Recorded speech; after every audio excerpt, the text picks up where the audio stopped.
Muy buenos días, feliz Día del Padre a todos y hoy voy a hacer una interrupción en nuestro recorrido por el libro de Esdras y quiero que sea un tiempo para hablar a los padres y a las familias.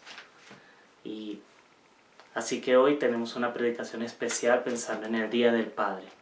Y la razón es porque creo que los padres tienen un liderazgo especial dentro de la familia y hay muchos chistes circulando en estos tiempos diciendo que el Día del Padre pasa desapercibido, que no hay regalos en el Día del Padre y que lo importante en estos tiempos es el Día de la Madre. Y conocemos muchos refranes como padre puede ser cualquiera pero madre solo una, que hacen pensar que el Día del Padre no es tan considerado ni tan valorado como debería.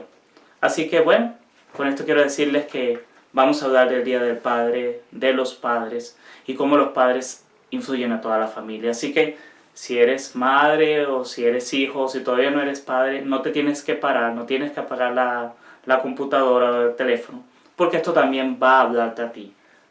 Y estaba pensando que cuál sería la cualidad más importante que nosotros podemos pensar o ver que debe tener un padre.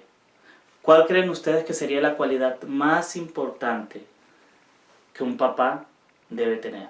En cuanto a liderazgo, en cuanto a la vida que debe reflejar. ¿Cuál debe ser la cualidad más importante?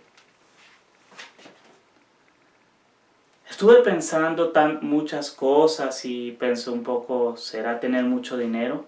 Pero no, hay padres que tienen mucho dinero y no son buenos padres. Pensé, ¿será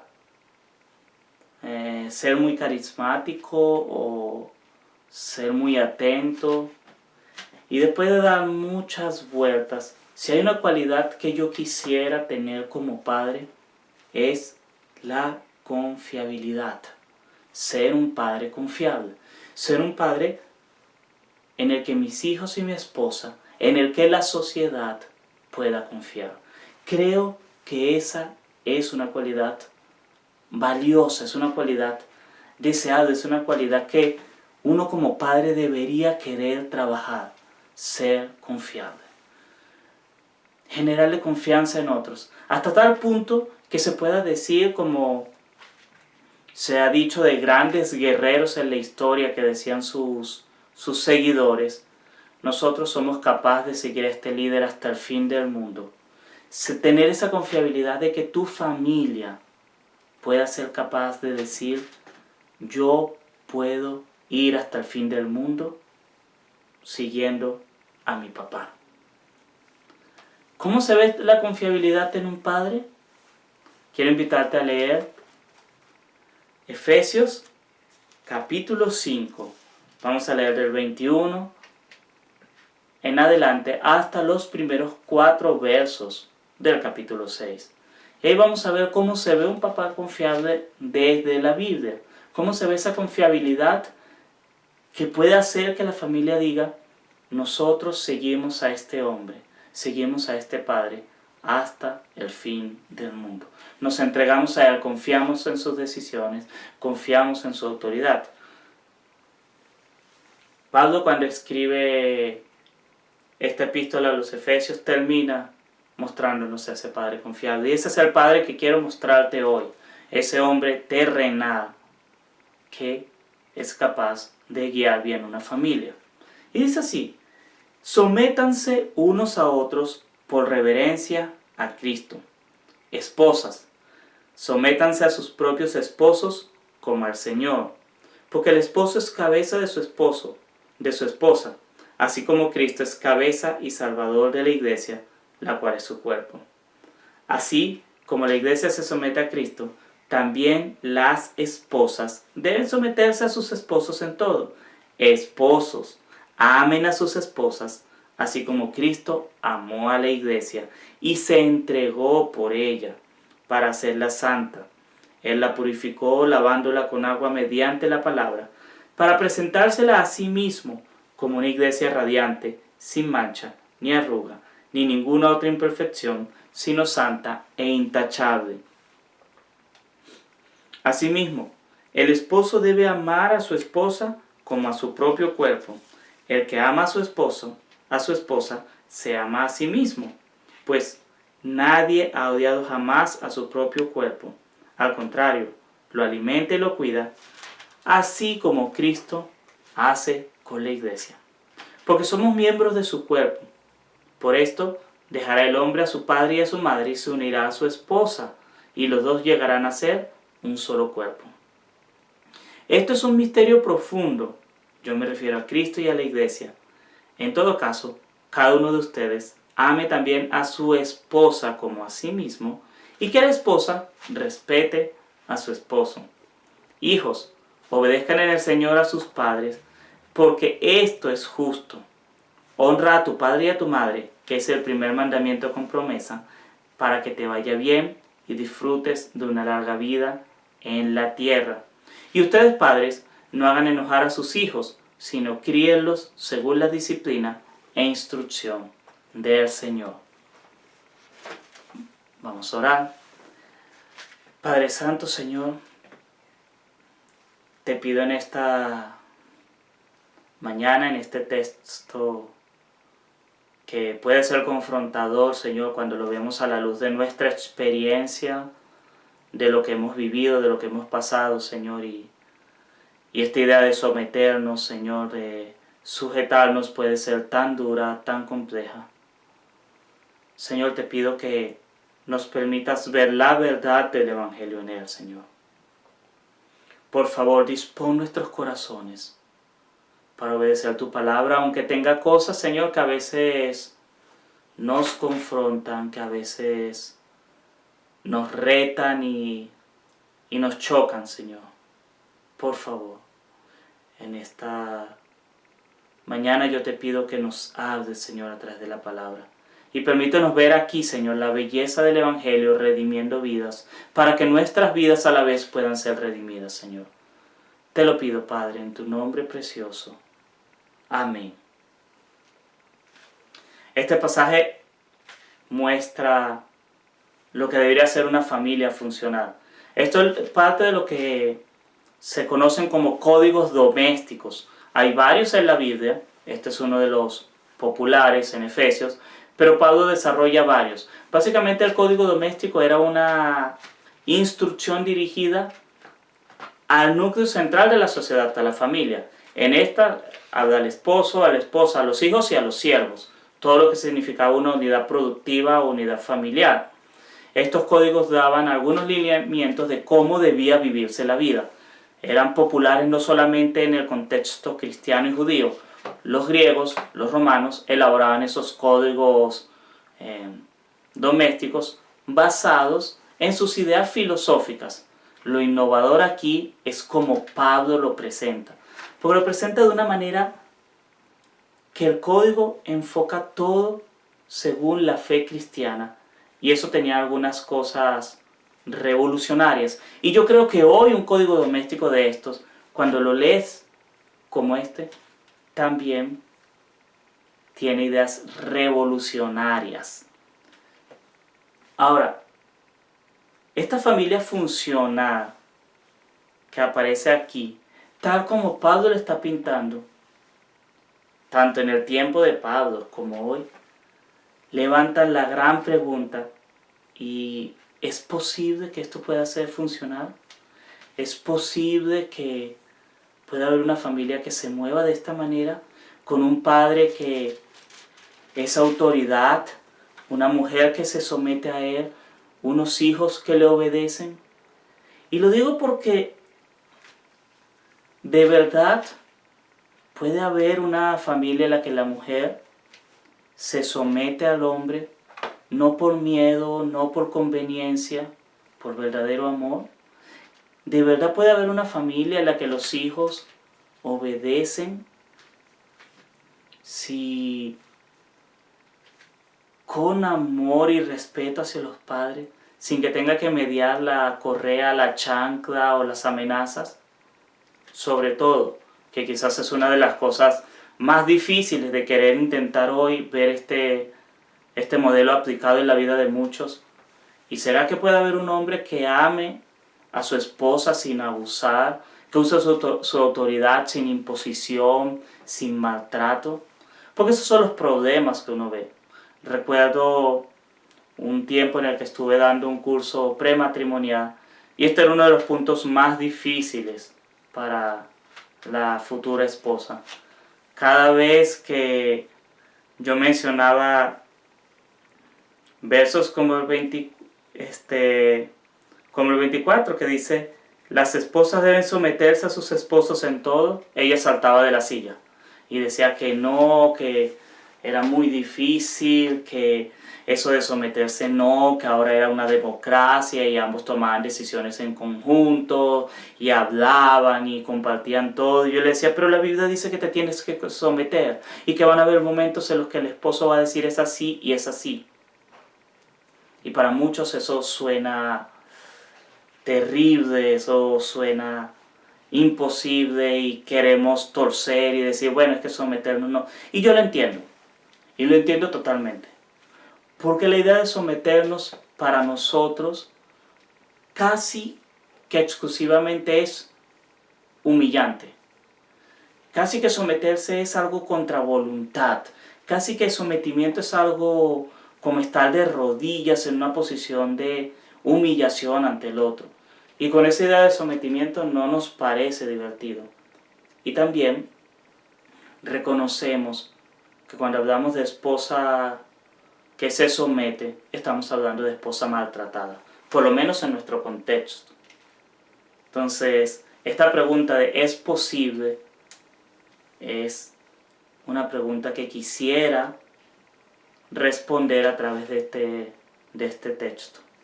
Y la respuesta es sí, sí es posible. Sí puede haber una familia funcional en la que el padre es la cabeza, pero puede ocurrir solamente cuando los padres están en Cristo. Así que la fórmula debería ser algo así como: padres en Cristo son iguales o producen familias funcionales. Los padres en Cristo, padres que están caminando en Cristo, van a producir familias funcionales. Familias que funcionan tal como Pablo le está describiendo aquí. La esposa que se somete voluntariamente, el esposo que responde en obediencia y los hijos que siguen ese camino. Para eso para demostrarte esto, quiero hoy hacer 4 observaciones que me muestran cómo un hombre, como un padre en Cristo, va a producir una familia que es funcional. 4 observaciones que muestran cómo la vida en Cristo puede cambiar toda una familia.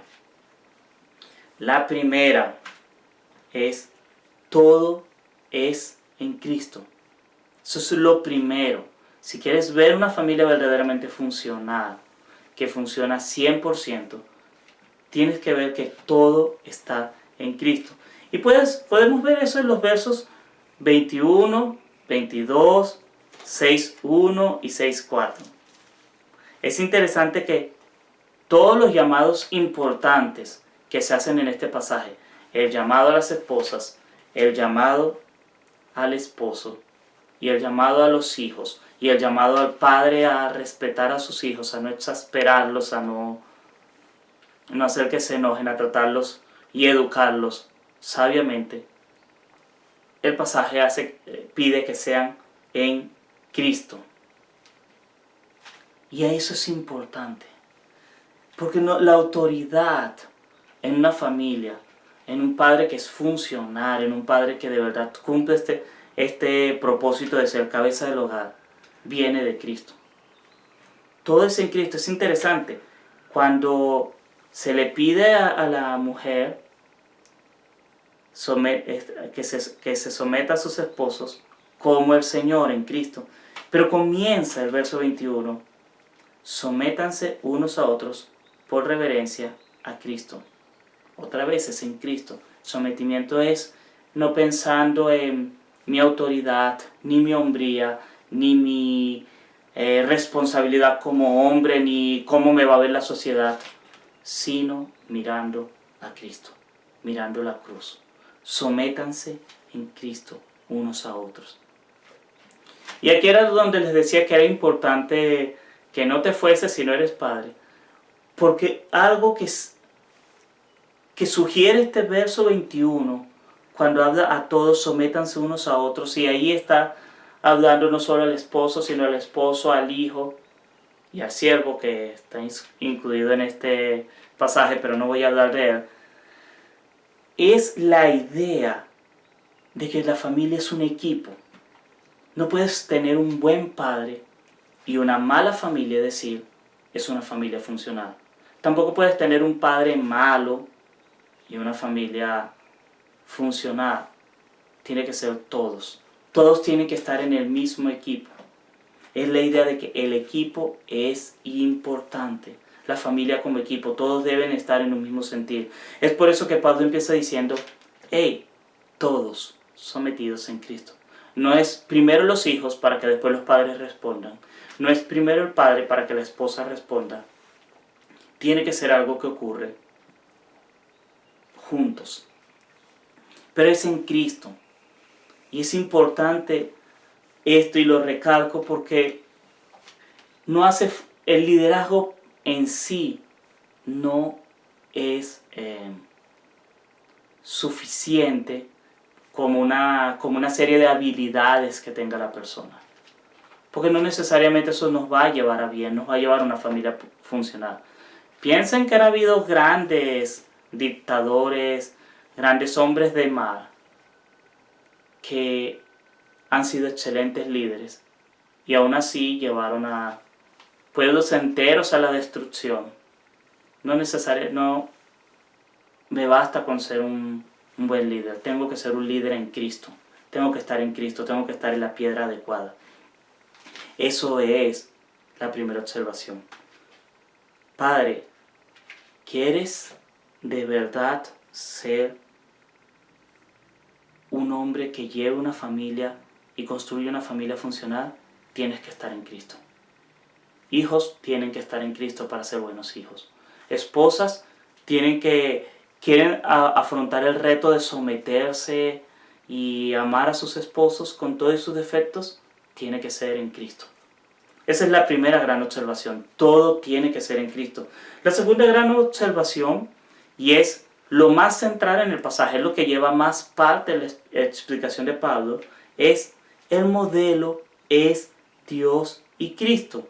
Y eso lo vemos en el verso 25. Pablo se toma todo un desarrollo de varios versos, lo que queda del 25 hasta el final, hasta el 33, cuando se dirige a las esposas, para demostrar la relación de Jesucristo y la iglesia y el matrimonio.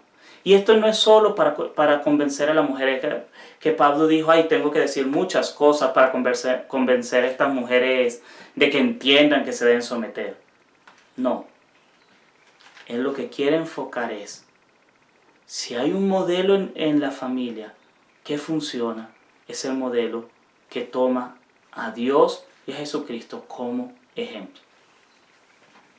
Y ese es el modelo del sacrificio, y ese es el modelo de cuidar, y ese es el modelo de amar a otros, y ese es el modelo de la entrega.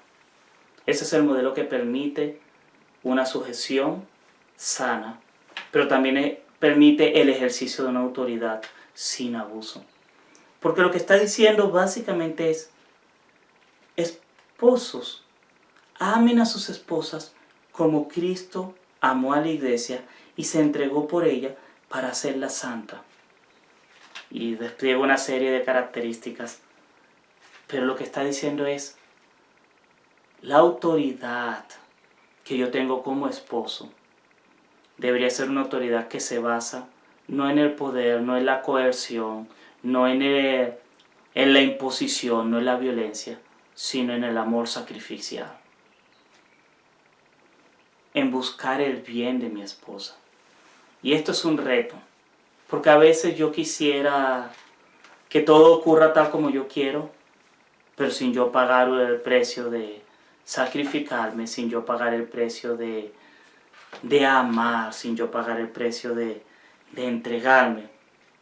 Entonces, la primera observación, todo es en Cristo. La segunda observación, el modelo es Dios y Cristo mismo. Ese es el modelo que debería yo tener, no el modelo de un gerente, no el modelo de una estrella de rock, no el modelo de un gran empresario, sino el modelo del siervo sufriente.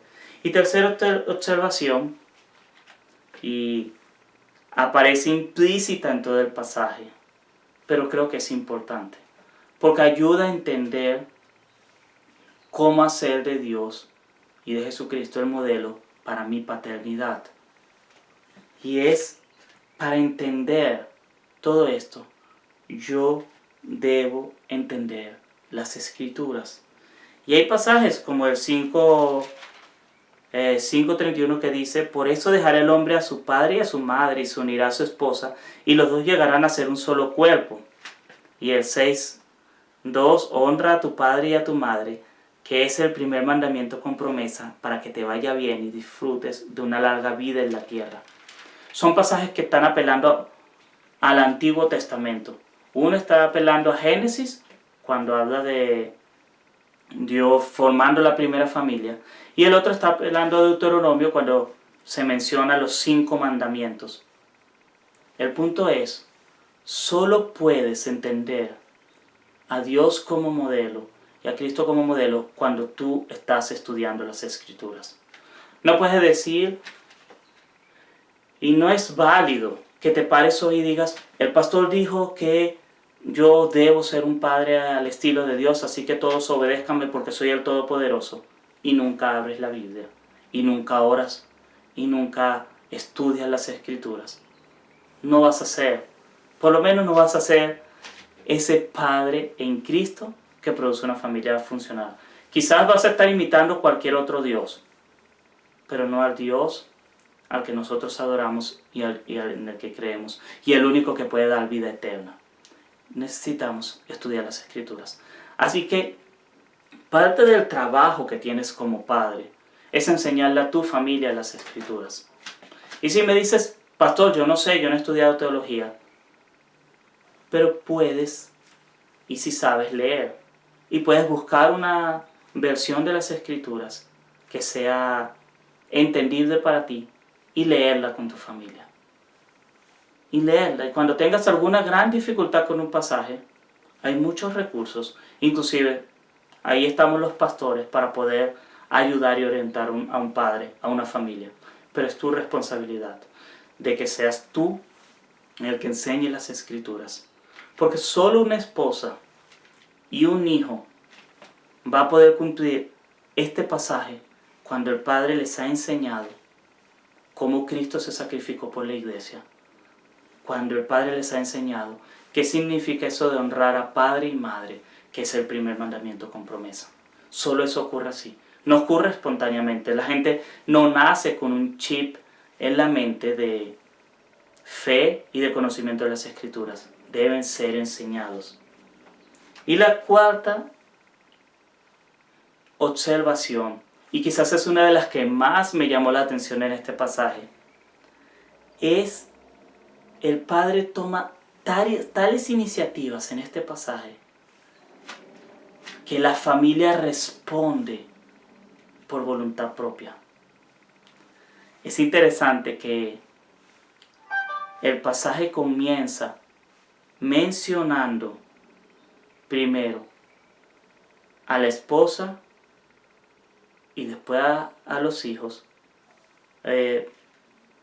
y por último al padre. ¿En qué sentido? Fíjense en el verso 22, comienza diciendo: esposas, sométanse a sus propios esposos, como al Señor, y empieza a darle idea, y es al final que dice: esposos, amen a las esposas. En el mandamiento a los hijos, comienza, hijos, obedezcan. ¿Están viendo la lógica? Lo que está haciendo Pablo? Él pone primero la responsabilidad de la esposa, la responsabilidad del hijo, y luego el mandamiento al padre. Quiere que, como dando a entender que la iniciativa de obedecer y de construir una familia no es una imposición que el padre establece, sino es algo que la mujer hace voluntariamente, el hijo hace voluntariamente y el esposo responde a eso. ¿Por qué ocurre eso? Porque el esposo ha sido el que primero ha tomado las iniciativas. Y esto lo puedo ilustrar de una manera sencilla para que quede más claro. El verdadero liderazgo en una familia ocurre cuando el esposo tiene una iniciativa espiritual y de vida de tal manera que él no tiene que andar detrás de la esposa recordándole, sométete a mí, ni diciéndole a los hijos, obedézcanme, sino que los hijos obedecen y la esposa se someten porque ven que él es confiable. Aquí es donde está la confiabilidad. Aquí es cuando se cumple eso que dije al principio, de que hay líderes de los que sus seguidores dicen, yo soy capaz de ir hasta el fin del mundo con él. Porque saben que todo lo que va a hacer, que todas las iniciativas que va a tomar son para beneficio de todos. La esposa se somete porque ve que no va a haber abuso, porque no se lo tienen que estar recordando. El hijo obedece, no porque le tiene miedo a la correa, no porque le tiene miedo a la vara, porque sabe que todo lo que va a hacer el padre va a ser para beneficio de toda la familia. Al final Pablo termina recordando que el amor hacia la esposa es como el amor hacia mi propio cuerpo. Y es decir, me consiento, me cuido, me visto bien. Eso es lo que hace el esposo hacia la esposa. Un padre que no hace enojar a los hijos, sino que los cría según la disciplina e instrucción en el Señor. El padre debe tomar las iniciativas que impulsan a la familia. Y aquí es donde también siento a veces tristeza de ver que son esposas e hijos los que llevan a los papás a la iglesia. Son esposas e hijos los que invitan al papá a orar. Y debería ser al contrario. Debería ser que los hijos aprenden piedad, aprenden a orar del Padre. Y la esposa aprende las escrituras del Padre y ora del Padre, siguiendo a su esposo. No al revés. Estamos llamados a tomar la iniciativa de llevar el Evangelio a nuestros hogares. Esas 4 observaciones, todo es en Cristo. El modelo es Cristo. Y solo podemos entender esto cuando entendemos y buscamos las Escrituras. Y por último, somos los que tomamos las iniciativas de seguir a Cristo y llevar a nuestra familia el Evangelio. ¿Cómo esto de las iniciativas? Y con esto quiero terminar. Y esto sí es específico para ti, Padre. Esta semana me he dado cuenta de manera muy, muy fuerte de cómo mi permanencia, cómo yo permaneciendo en Cristo, puedo desestabilizar o no a mi familia. No sé si tú lo has pensado como hombre, pero en la medida en la que tú estás caminando en Cristo o estás caminando sin Cristo, tú desestabilizas a tu familia. Y esta semana lo he vivido y he tenido la oportunidad, por muchas cosas que me han pasado, cosas que me han estresado y me han cargado mucho, de poder ver cómo mi rol como cabeza del hogar, como ese que está llamado a mostrar el Evangelio a mi familia, puede desestabilizar y puede afectar la vida de mis hijos y de mi esposa. he tenido varias oportunidades en las que en medio del estrés me he podido parar y pensar, ¿estoy haciendo las cosas en Cristo o estoy dejándome llevar por emociones, dejándome llevar por el estrés y por eso estoy dejando de orar y por eso estoy dejando de compartir con mi familia, estoy dejando de bendecirlos y de amarlos? Porque a veces tomamos los problemas, el estrés, las cargas, las preocupaciones como una excusa para no cumplir aquello a lo que estamos llamados como padres, como esposos, bendecir a los hijos y bendecir a la esposa. Y en más de una ocasión tuve que reconocer que estaba haciendo mal, que estaba dejando, por ejemplo, de tener un tiempo de oración con mis hijos, porque estaba ocupado, porque tenía muchas cosas que hacer, o un tiempo de tener una conversación con mi esposa, porque estaba estresado y tenía cosas que resolver. Y eso poco a poco se va convirtiendo en una constante en nuestra vida. Y eso nos empieza a alejar de Dios. Y puede que no hayan grandes conflictos, y puede que no hayan pelea, y puede que yo siga siendo el proveedor y trayendo el dinero y la comida a la casa. Pero estoy dejando de construir relaciones, estoy dejando de edificar y enseñar el Evangelio en mi familia. Pensaba que esto me hizo recordar algunas veces en los que me pongo a jugar con mi hija y empezamos a armar algún jueguito con piecitas armables, legos, y ella toma sus piezas y yo tomo las mías y yo empiezo a construir algo y ella intenta construir lo que yo estoy haciendo. Y llegan momentos en los que ella me tiene que pedir ayuda y yo tengo que explicarle poco a poco cómo hacerlo. Y para ella poder construir lo que yo estoy haciendo, ella tiene que desarmar algunas de las cosas que está haciendo y volverlas a hacer. Eso es estar en Cristo. Que llega un momento en el que te detienes y dices, ¿cómo estoy viviendo mi vida como esposo? Y empiezas a reconocer que hay un área, quizás alguna conducta, llegar a la casa y ducharte, comer algo y acostarte a dormir sin tener un tiempo de oración con tus hijos, sin tener un tiempo de leer la Biblia con tu esposa. Y tú dices, esto está mal, esta pieza tengo que quitarla y tengo que poner una que glorifique y recuerde que mi vida está en Cristo. Jesús es el modelo.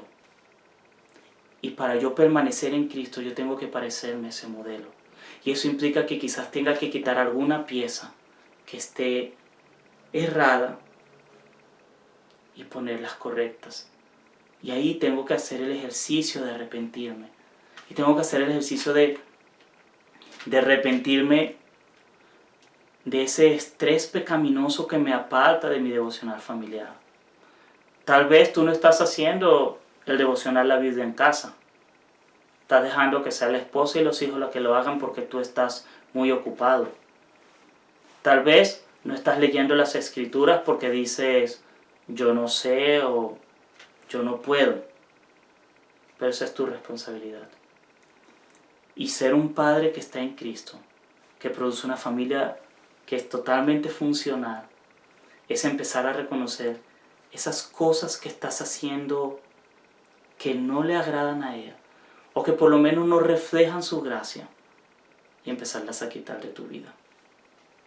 De eso se trata permanecer en Cristo. Y fue esta semana para mí pensar muchas cosas de las que necesito arrepentirme, quitarlas de mi vida, sacar más tiempo para pasar con mis hijos, no dejarme llevar por la excusa de las ocupaciones, del estrés, de que me pasó esto o aquello, y decir no.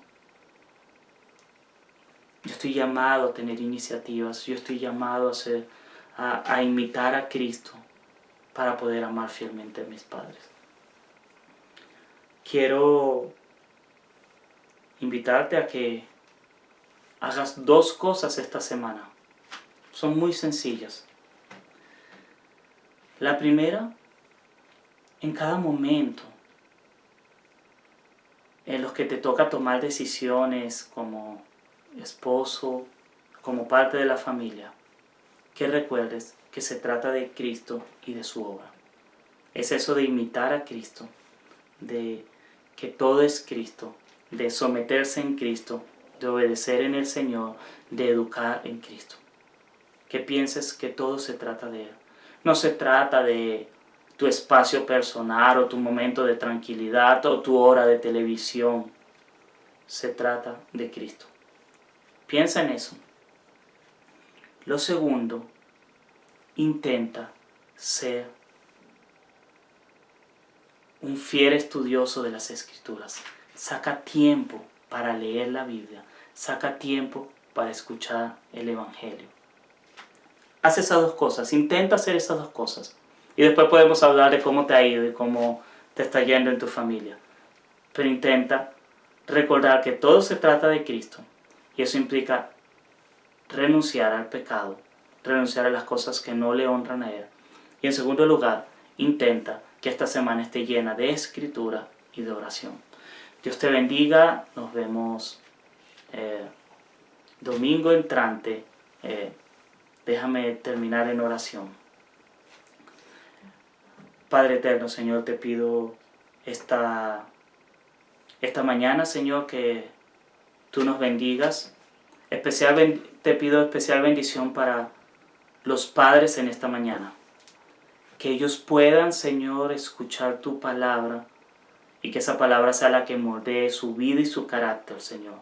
No la sociedad, no sus emociones, no sus ideas, sino tú, Señor. Te pido, Dios eterno, que puedas ser tú bendiciendo, Señor, cada padre, Señor. Por favor, que tu evangelio, Señor, sea el que nos levante, nos sostenga.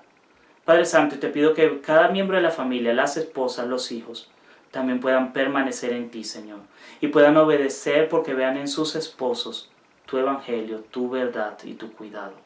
Bendícenos, Señor, te lo pido, Dios, en tu nombre precioso. Amén, Señor.